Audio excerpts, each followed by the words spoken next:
it could be funding any kind of programme. I mean, it used to fund things like, say you'd left school early as a young woman, maybe you got pregnant or you had to leave school for some reason and you didn't get your GCSE Maths or your English. It would have funded programmes like that. It's not going to do that now this time round, but that's what it's meant for. It's meant to deal with poverty and getting people into the labour market. If I can give you some of the new guidelines that have been brought in, and these are not at the UK, these are implemented here. They're the Northern Ireland Directive.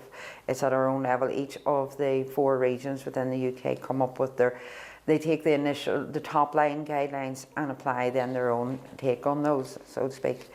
And what has happened here, there are new guidelines coming in that, first of all, that only up to level 1, so that's non-accredited, and up to level 1 only can be delivered through this programme and will only be funded through this programme. That's one of the guidelines. Just to give you an example, level 1, and they'll use this example themselves in the guidelines for the application. Level 1 is in fact up to 4 GCSEs, but only at grades D to G.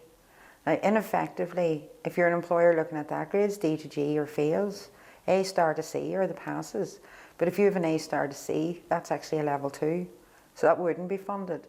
So by restricting it to level 1, you could in effect say that, well, you can deliver GCSEs, but if anybody passes, we won't give you the funding to cover what they've trained as. So it's a bit of confusion that a success could actually result in you not getting the funding because it's actually a level 2.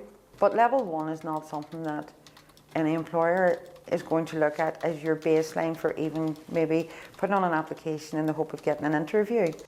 Organisations or groups applying for the money need to have a 10% cash flow. Now that's 10% of the amount of money they apply for. So you apply for a project over 3 years, say you're